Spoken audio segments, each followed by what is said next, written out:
process question, if you will, and I would suggest first of all, it's time for meetings. I need to step in and arrange to assess the problems and seek some form of resolution. For example, what is the problem? As I say, it depends. Did a manager ask to paint the paint, for example? Or is it something more than that? Is it something and odds are that's not going to be what's at the president's office. It's somebody not doing what they've been hired to do.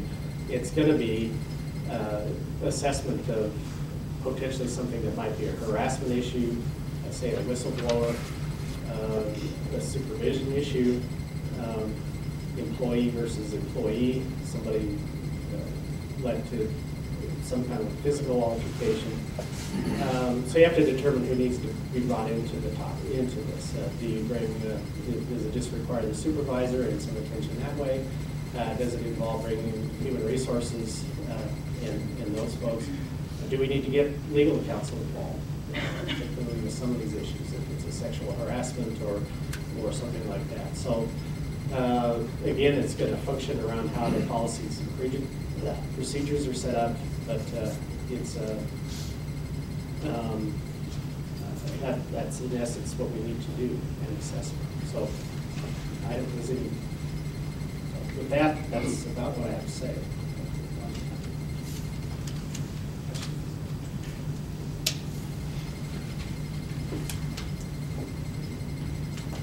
We have time. We have questions for us. Well, not so much questions, but observations. I think it's interesting that the questions were primarily process questions other than occasional things. I think one of the questions maybe that I have is with regard to expectations of this position with regard to some of the other roles that the president is involved with, primarily with the foundation and donors. Is there concern or observations or expectations that as an interim that those responsibilities will be part of the job? I assume so. There wasn't much stated about that, but or questioned about that. But I do know that those are major issues. Our relationships with businesses in the community, the hospital in particular, with regard to our health science program. So there weren't questions associated with that. Maybe they'll show up at the other meeting. Also students, what are the student issues? There was really not necessarily a student question associated, and I don't mean to be critical here, I'm just saying that you hear those things, and I think the president has a responsibility to all of these areas, as well as some of the issues that were brought up here today. So that, in a roundabout way, what's your thought? Is there some thinking on that, or anybody want to comment about that a little bit? I think the observation you made is correct there, but we're interviewing for the job of the interim president, which is likely to be different from the job of the prime president. And I think our concerns at this point are more process-related concerns than they are concerns of the president making long-term relationships with people and so forth. So those might be things that we would ask in a different setting. Sure. One of the issues that I mentioned, and I don't know, I had been asked by the newspaper to comment about what I felt some of the first things were that I needed to accomplish here. And my first comment was, well, obviously there needs to be development of trust and confidence in the faculty and staff and administration of this campus that we're moving forward in the right way and try to, in essence, the trust and confidence.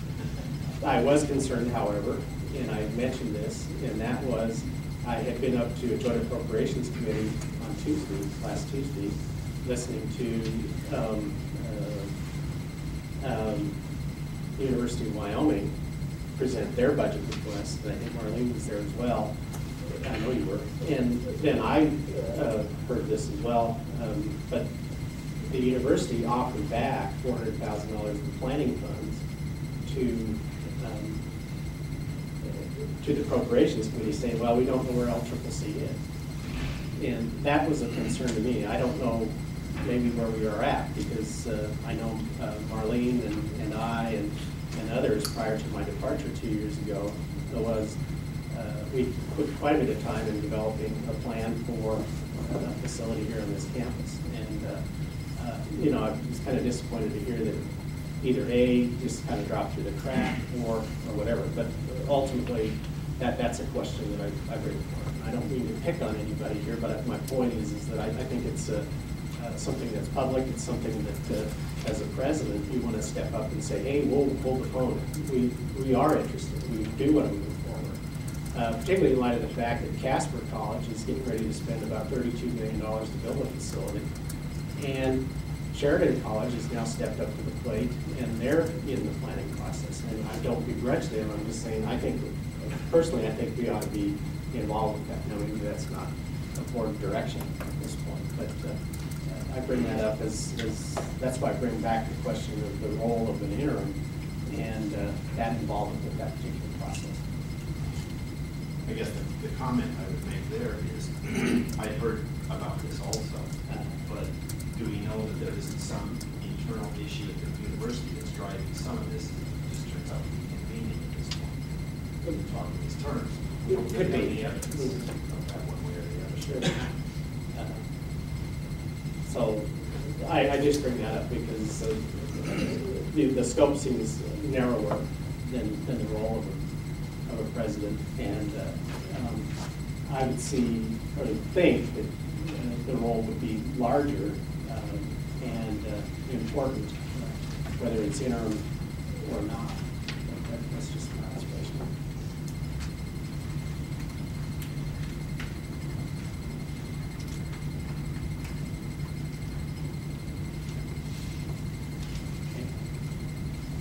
With that, I don't have any more questions. I want to thank you for being Well, here. thank you. Yes, we'll have one.